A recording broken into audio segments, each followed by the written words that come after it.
This is episode 653 of the Rio Grande Foundation's Tipping Point, New Mexico.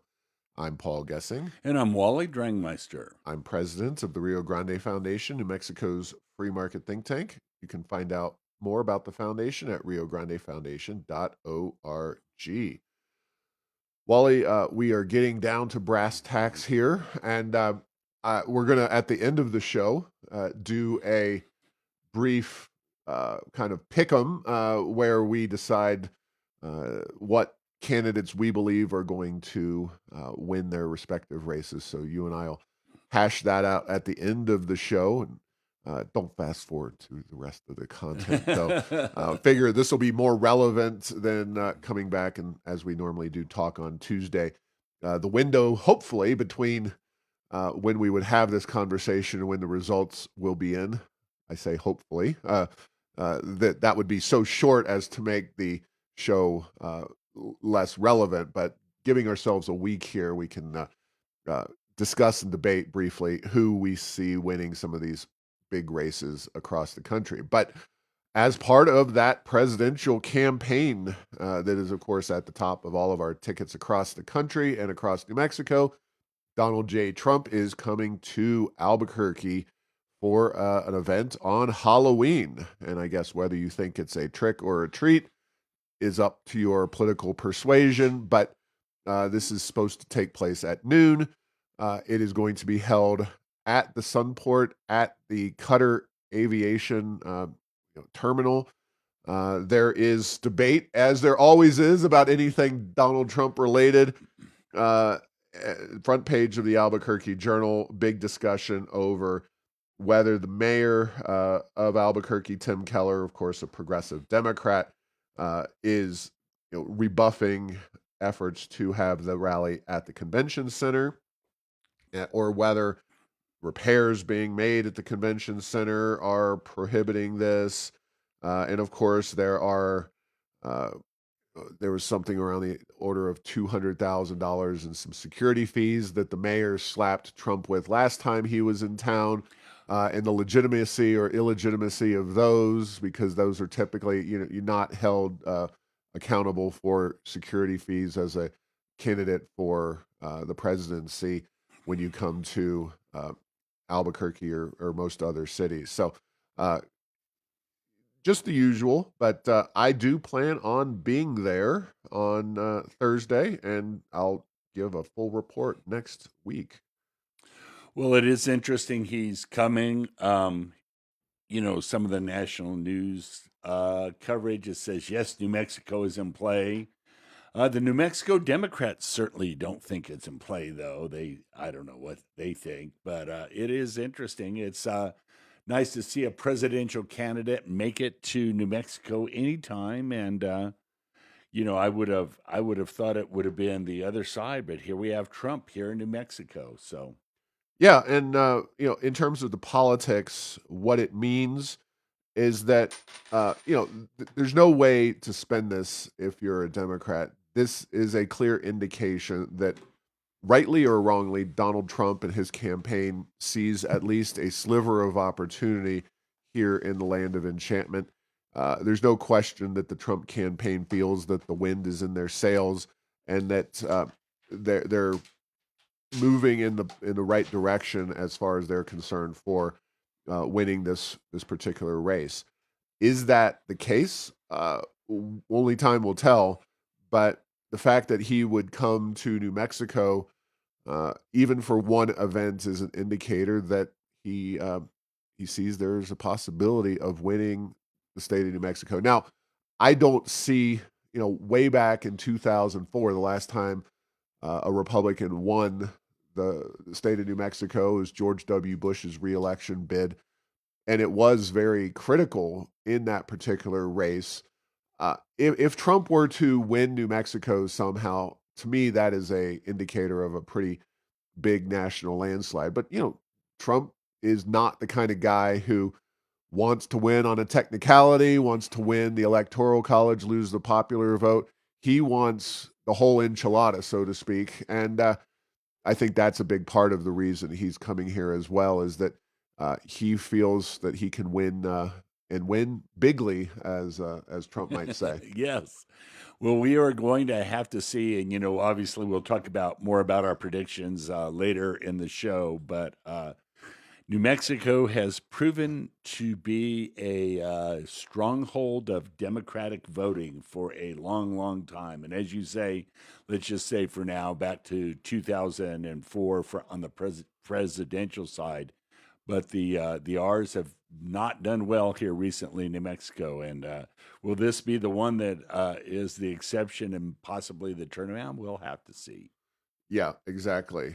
So it is of note that Colorado and New Mexico tend to be those blue bastions in the American Southwest.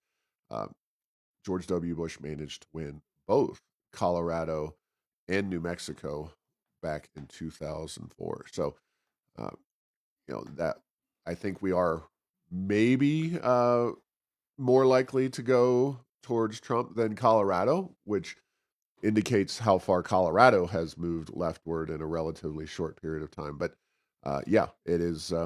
It'll be interesting to see. It'll be quite an accomplishment, I'm sure. And President Trump has that in the back of his mind somewhere, that he could be the first person to win New Mexico in 2 decades on the Republican side. So I did take the opportunity to vote early this week, as I recommend folks do. Well, by this week, I mean Thursday of last week. Uh, we are currently, if you're listening to this live or close to live, we are in the second week of early voting. This period ends on Saturday. And then if you don't get to early vote by Saturday, you will have to wait till Tuesday. Of course, that's election day.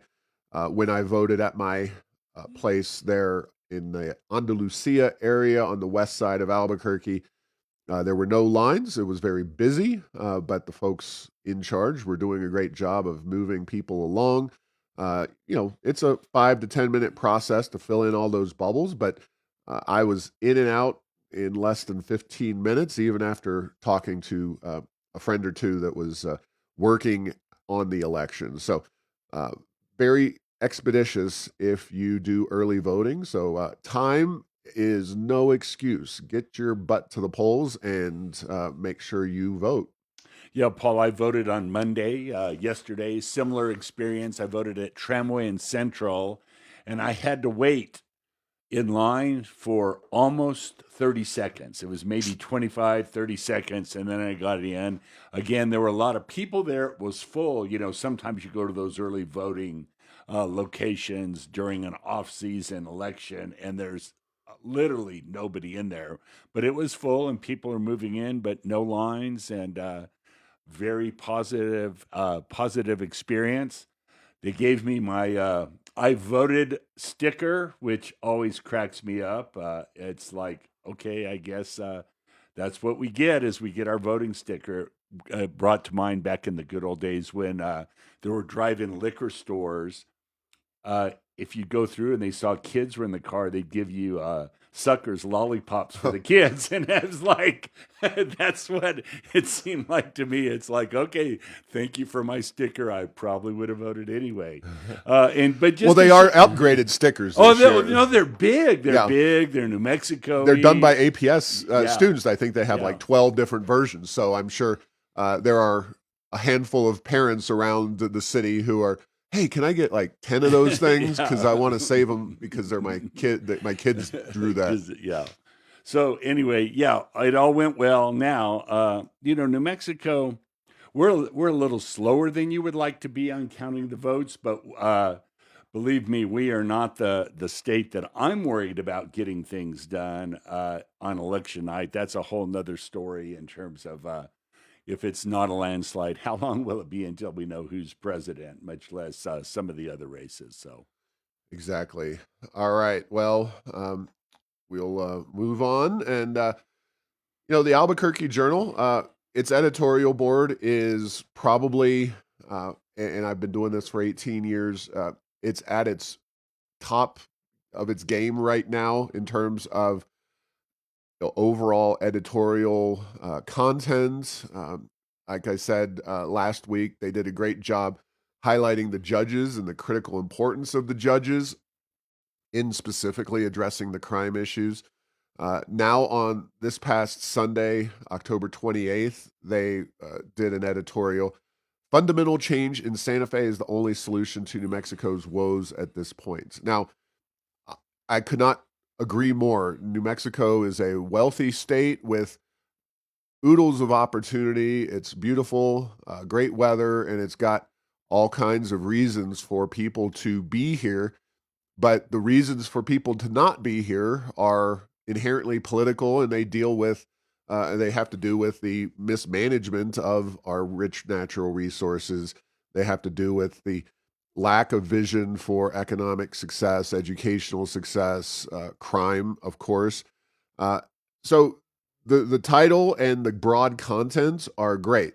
Now, the entire editorial really does focus on crime, which I believe and have said repeatedly on this show and in other venues that when you talk about crime, the legislature and the governor are maybe the fourth group that has an impact on that. I wish the Journal would have made a more of a case on economic or education policy because, uh, again, the legislature and the governor have 100% control over, the economy and the education system in ways that crime is much more suited to local officials, the mayor, the judges, the DOJ here in Albuquerque, et cetera, et cetera. But it is great to see, and I'll say this in conclusion, it is great to see a New Mexico-based entity ringing the bell, issuing a clarion call for change, because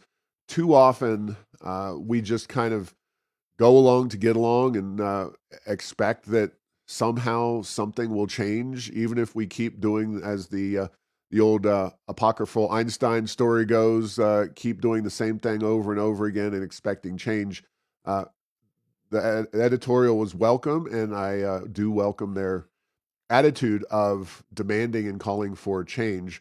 Uh, I just wish they would focus, in addition to crime, on the critical issues of the economy and education system, which, have a little bit to do with crime and the systemic reasons for our crime problem. Yeah, Paul, and I saw that, and I was impressed as well that they're definitely stepping out there. I mean, the norm, absolutely for the New Mexican, and more for the Journal than I would have ever cared, is to let's just go along to get along. And maybe these national organizations can do these reports that talk about how we're doing in crime or education or economic development, but we're gonna just be quiet about that here. And so these we have two groups now that actually are starting to clearly speak the truth about the issues, and a little shorter on the solutions, but and that's the Legislative Finance Committee and Mm-hmm. the Albuquerque Journal. And so there's two local entities that are doing it. And then just to kind of add to the fact that I believe the electorate is concerned about these issues, and I do think crime is certainly up there, not the only one. Meredith Dixon, running for the New Mexico legislature, has a an ad that unfortunately I got into the YouTube algorithm last night when I was watching some videos and got to see this this advertisement many times with the Attorney General Raul Torres talking about what a crime fighter Meredith Dixon is. Well, she's a Democrat, she's an incumbent, and the fact that she feels like she needs to do that, not just throw red meat issues for the progressive left, says that maybe something's changing from what the voters are going to be looking at and what it would take to get elected in New Mexico. All right. Well, speaking of policies that would have a detrimental impact, were they to be adopted in New Mexico, uh, we have a report from the Legislative Finance Committee discussing the cost of what are called setbacks. Setbacks is a way to prohibit oil and gas leasing or activity within a certain distance of some other thing happening. In this case, the LFC looked at and used a bill, a legislative bill that they used that had certain setback uh, distances within it. But it is worth noting that through an executive order, our esteemed land commissioner, Stephanie Garcia Richard, already adopted just by herself a 2,250-foot setback. Or no, that's the legislation. The setback from Garcia Richard was within a mile of schools or other educational facilities. The bill that was introduced would have mandated a 2,250-foot setback from home schools, healthcare facilities, and jails. So a much broader group of items with a somewhat smaller setback, and that's what was studied. But the the first and foremost, there is no scientific evidence. There's no studies. I looked for anything that would show in detail what kind of distance actually is safe, or if not having a setback is considered unsafe. I have lived or stayed in people's houses where you could see oil wells outside the back patio, within 100 yards of the house. I've played golf at Pinion Hills Golf Course in Farmington, where there are pump jacks operational right on the golf course. And of course, famously, Beverly Hills High School out in California had a working oil well on the high school's premises that was well concealed, but never was an issue. Anyway, there's no scientific evidence for setbacks and what distance would actually be healthy, so to speak, because that's, of course, the reason cited.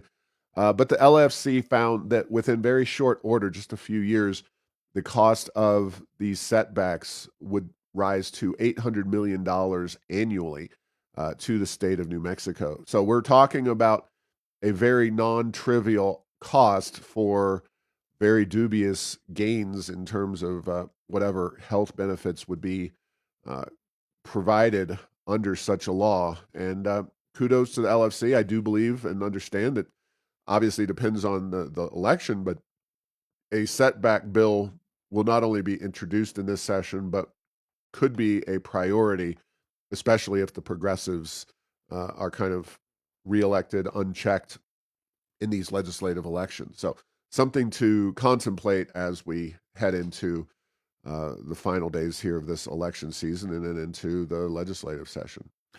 Paul, like you, I was pretty sure there's not a lot of science behind any of these setback rules, and some of the things I was thinking about with regard to this issue is there a taking? So if you arbitrarily make something less valuable that is in private ownership, is it a government taking? I don't know the answer to that. The other issue is that these setback issues can be worked around more now than they used to be because of horizontal drilling, because you can go down in a different place than where you produce. And did you look at the bill? This is about where the well is on the surface, not that you can't produce from underneath, I would imagine. But if that's not the case, then we do have a huge problem. And I'm not, I'm Yeah, I not believe it would surprised. pertain to all oil and gas infrastructure, piping and the like, and that But would. at the surface as opposed to the subsurface, because you could go and just Fort Worth, Texas, is one of the key places where there's a lot of oil being produced from underneath houses, but the actual well at the surface is a long way away. So that's just the issue. And then the other issue is these setbacks. If you want a good example of setbacks taken to their logical conclusion, San Miguel County did some work on an oil and gas ordinance about a decade ago. And they just put very reasonable setbacks for San Miguel County. And what happened, Paul, is if you look at what the setbacks were from roads, from schools, from water, there was basically nowhere you could produce. So this is a way that basically take a little here, take a little there. If like a lot of these things, it's like, okay, if this is the last one, it'll definitely have an impact. But a lot of these things that happen from an environmental point of view, this is just a tool they use literally to try to shut the industry down. And this is one certainly worth watching. And out of the gate, $800 million, almost $1 billion. That's a lot of money. Exactly. And also on the energy side of things, the National Association of Manufacturers came out with a report on LNG exports and the Biden Harris pause on them. And this is an issue that's kind of below the radar screen. As I've said, it's a win win win because LNG exports uh, provide jobs and tax revenues for Americans, including right here in New Mexico. They, by exporting this LNG to Asian countries, can help reduce their CO2 emissions because natural gas is much cleaner to burn than coal. And then, thirdly, you can have foreign policy implications by replacing Russian natural gas with American natural gas. And according to the National Association of Manufacturers, the numbers are as follows: job creation, 222,450 jobs, and $23.2 billion in labor income. Under this is current economic benefits in 2023. The industry contributes 43.8 billion to the US GDP and generates 11 billion in federal and state tax revenues. Now, if the ban were to remain in place through 2044, so a few years into the future, you would see uh, up to 900,000 lost jobs, resulting in between 59 and $100 billion in labor income. You'd see 122 to 215 billion in lost GDP and between 27 and 47 billion dollars in tax revenues to the federal and state governments. And this is something that it's such a no-brainer. Now, while we talked about this, Trump did an outstanding job and obviously kicked Joe Biden out of the presidential race. He was faced with a question about uh, environmental issues, and Trump is of the opinion, right or wrong, that uh, global warming is a farce or it's a myth. This is something that you don't have to be a believer in global warming, but you can say this policy, if you rescinded the Biden Harris pause on LNG permits, you could have all of these economic and environmental and foreign policy benefits. And on the other hand, if Kamala Harris, she's been asked a couple times in public forums, including most famously on The View, if she were to say in response to somebody, what policy would you change of Joe Biden's? And she said this, it would show that she is actually a policy wonk. She's actually informed on the issues, and she would be doing so in a way that satisfies many of her goals. It's so amazing to me that somebody in her position could not come up with one single issue that she would deviate from Joe Biden on. So anyway, I guess I should have written strongly worded letters to both campaigns and said, hey guys, there's this issue out there that can be a winner for either of you. It's just sitting there on the vine waiting for you. But neither one to date has taken us up on it. Although I suspect that if Trump does get elected, he will rescind Biden's permitting ban very, very quickly. I do believe that Trump is the most pro-energy president we've ever seen and would likely be if reelected. So anyway, that's the good news, I suppose. Yeah, and Paul, when you look at the Biden administration's policy, it basically proceeds from the assumption, or the goal or the aspiration that the proverbial 2050, by 2050, we will no longer use any oil and gas or oil and gas products like propane or LNG or whatever. And so if you proceed from that basis, I think in their mind this policy makes sense, but it just brings to mind the Mark Twain quote for me. It's like it ain't what you don't know that gets you into trouble. It's what you know for sure that just ain't so. And I am willing to take private wagers about whether oil and gas will still be used in 2050 and other hydrocarbons. And so it's a question of how do we do this. And then finally, the other thing that the Biden administration has is they seek solutions as opposed to the trade-offs that are really all you can ever do in issues and problems of this magnitude. You know, there's nothing that's perfect, and to assume that anything's perfect just means you have to ignore the cost of it that are imposed on people, the economy, countries, and so forth. Yep. All right. Well, because we want to get to those very important predictions, we'll move into the last couple of topics. We did talk about O'Neill's Pub on Central and the owner stating that they were closing. A couple of other restaurants also announced their closure in the Nob Hill area.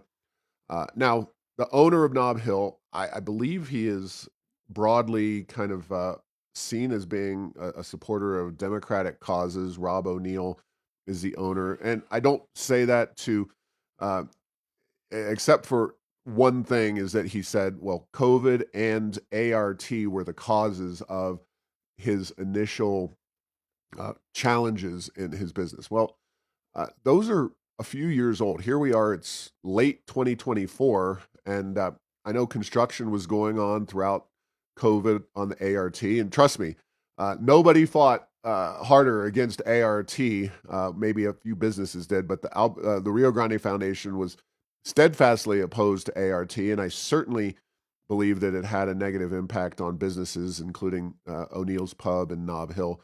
COVID, of course, the governor, her policies were really awful during COVID, had a huge impact. Now, it's debatable how many people would show up at an Irish pub maybe in April of 2020, but I think by April of 2021, perhaps there would have been a lot more interest if you didn't have to wear a mask and have all the goofy restrictions. But he tries to avoid seemingly the homeless question, but it's impossible for me to believe that three restaurants announcing their closure almost simultaneously in this area of town.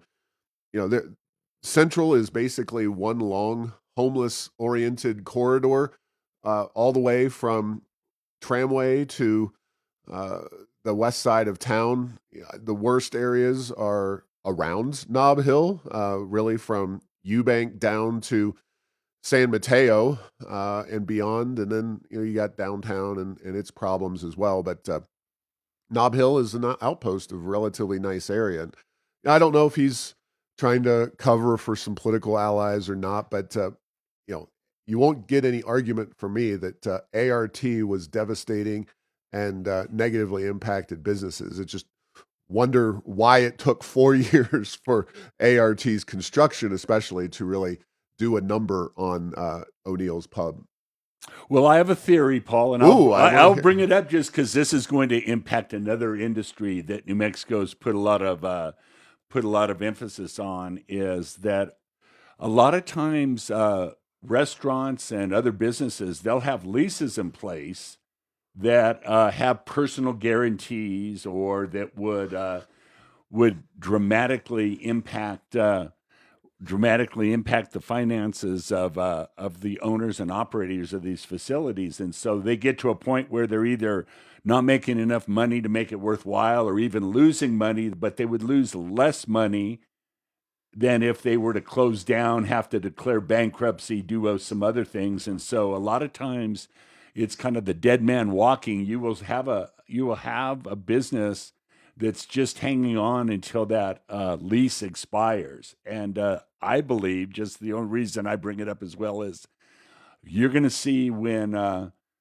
the marijuana retail leases start to expire, you're going to see those go out of business in huge numbers. Now, don't hold your breath on that because what I have been told by a lot of commercial real estate folks is that while those, a lot of them have personal guarantees, not just from the business, because it was such a gold rush mentality to get into those locations, a lot of those leases are way longer than you would expect, not 3, 5, 7 years, but 7, 9, 11, 13, and onward. And so it's one of those.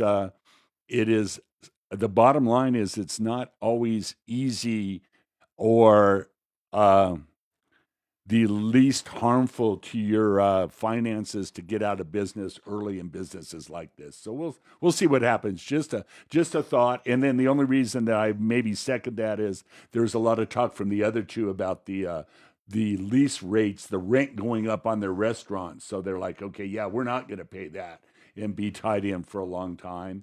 And that is the supply and demand kind of a dance that's done between these property owners and the businesses that occupy those locations.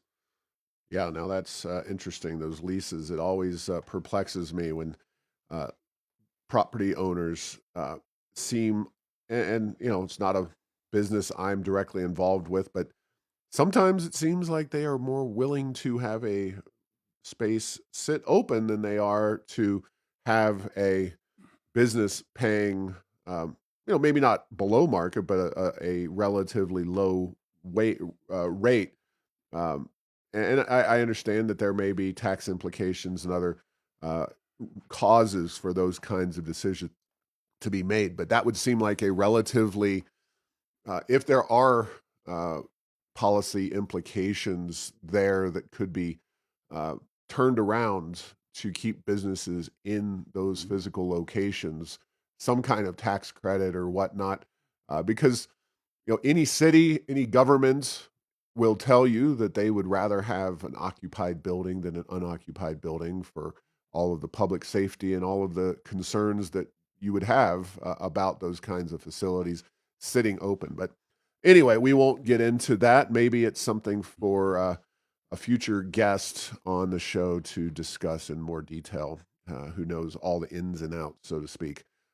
We do have finally a report from our friends at Think New Mexico, and I'll have Fred Nathan on the show to discuss their newest report on the medical provider shortage.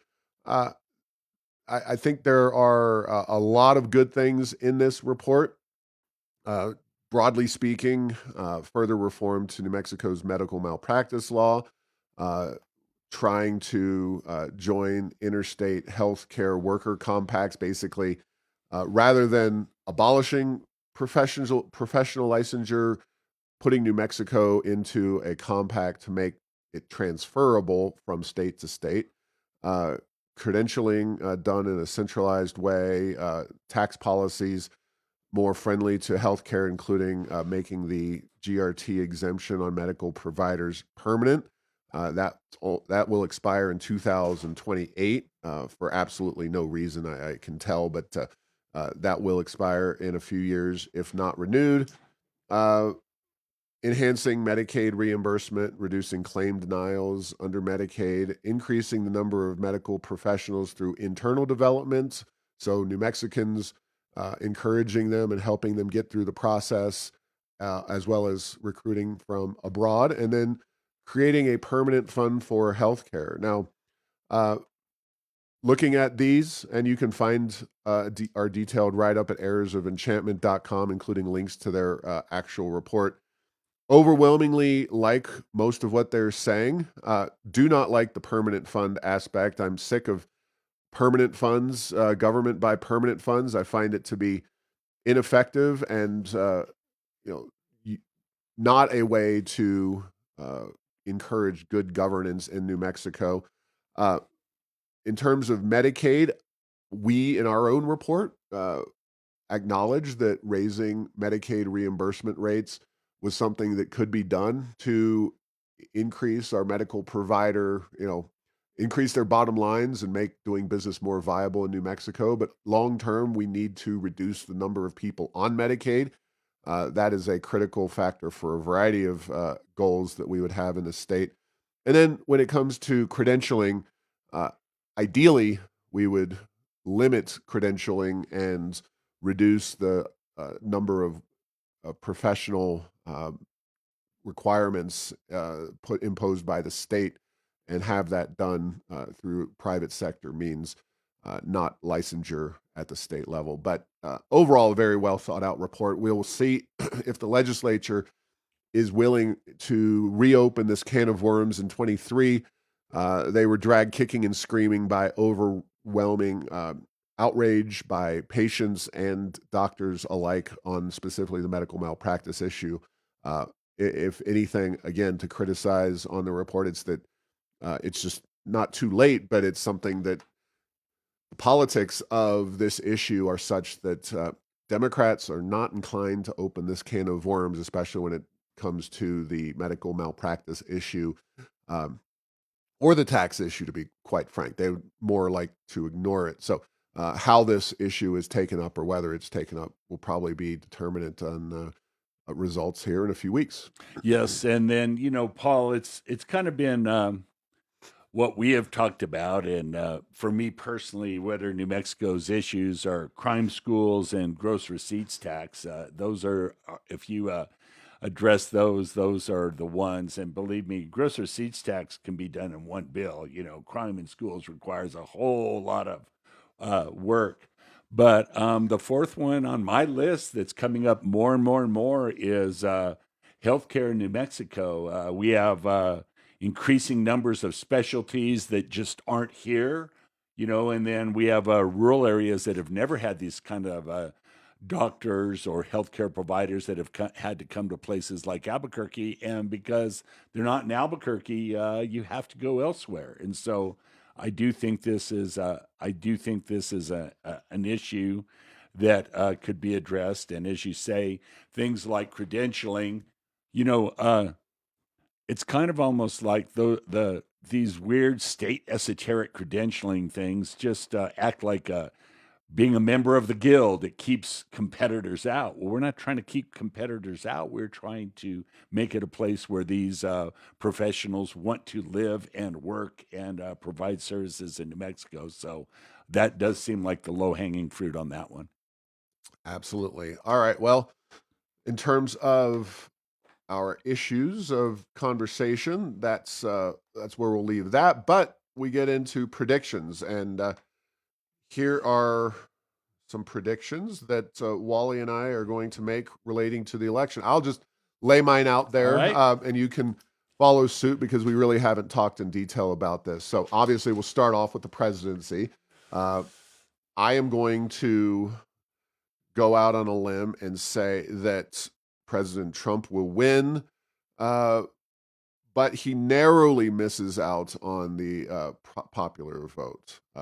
So I'm going to say no to the popular vote Yeah, on and this Trump. is nationally. Yeah, not New Mexico. He's not going to win New Mexico. Right, right. Yeah. Nationally, Okay. I'm going to say he also does not win New Mexico. Yeah.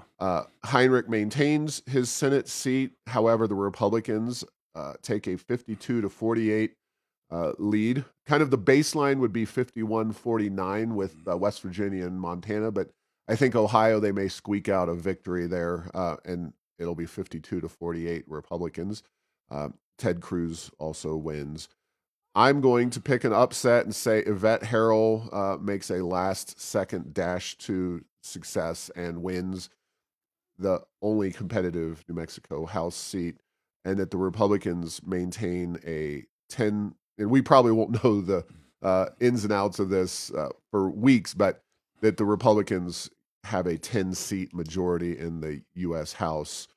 Uh, when all is said and done, New Mexico, I am going to say that the Republicans punch slightly above their weight and win 5 seats in the New Mexico House and pick up 2 in the New Mexico Senate. And I think it's 2 years ago. on the House side of things, the Republicans lost a lot of very close races. So it's not beyond the scale or beyond the pale that the Republicans have a good year if just a few things go their way. I think Republicans are much more motivated to go to the polls here in New Mexico and seemingly across the country as well as they have been. And that's one of the reasons that I'm giving these results, because I think when push comes to shove, the motivation for Republicans is at a 9 or a 10, and the Democrats, while you hear the voices of Keith Olbermann and some of the crazy editorial board members at the LA Times and Washington Post, where they're super duper upset that their papers did not endorse Kamala Harris, as they tend to always endorse the Democrat.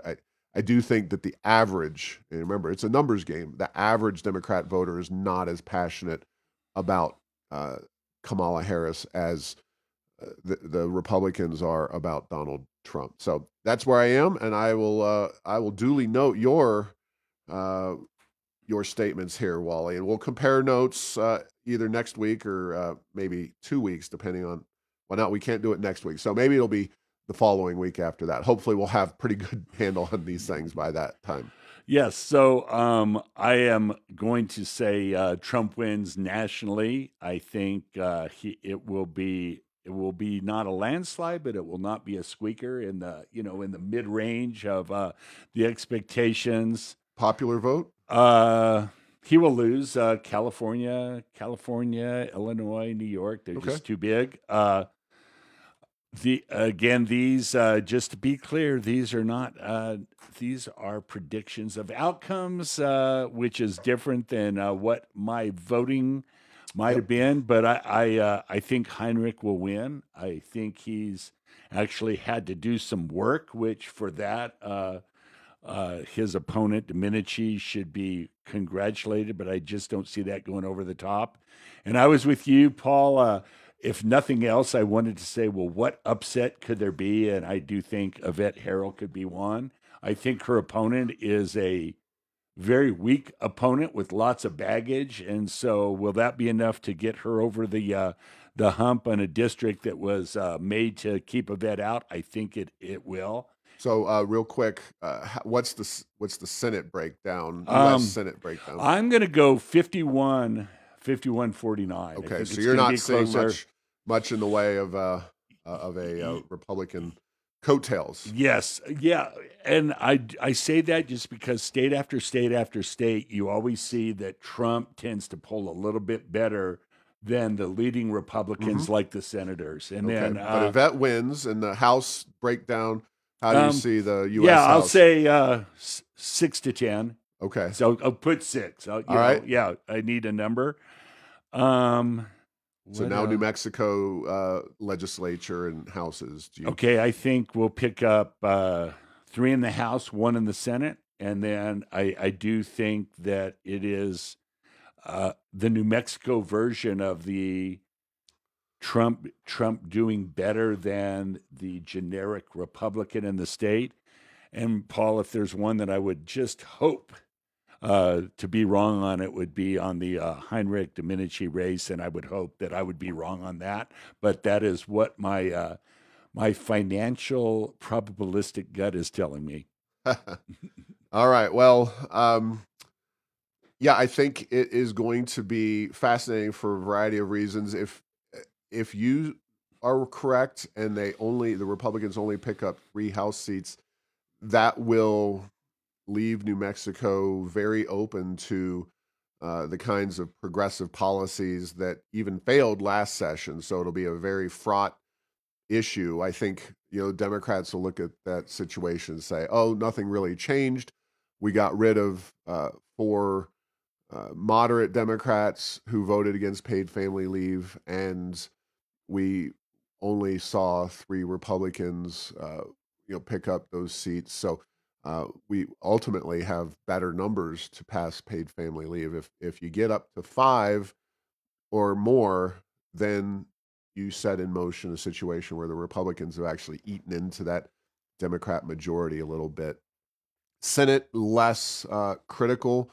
in the sense that the Senate has been more of a rubber stamp for Democrat policies. I think you'd have to get unrealistically high, like 4 or 5 Republican wins in the state Senate races to really change the way that body has been functioning in recent memory. But the difference between 3 House pickups and 5 House pickups is quite stark for the Republicans in New Mexico. So Yeah, and then sometimes the D's just kind of short circuit these bills and send them to the floor, but it's amazing what a few Republicans will do in committees in terms of slowing down legislation and potentially stopping it. And again, as well as moderate Democrats, of which there are increasingly few numbers of those. Increasingly few. That's decreasingly more, increasingly less. Exactly. So, all right. Well, that's where we'll leave it. And next time we talk, it'll be election morning.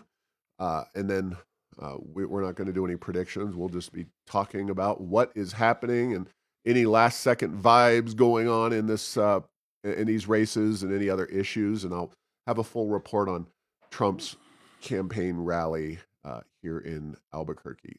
All right. Thanks for listening to this week's episode. Find all episodes at tippingpointsnm.com or at the Rio Grande Foundation's YouTube channel. Subscribe to the show at Apple, Stitcher, or tell Google Home to play Tipping Point New Mexico.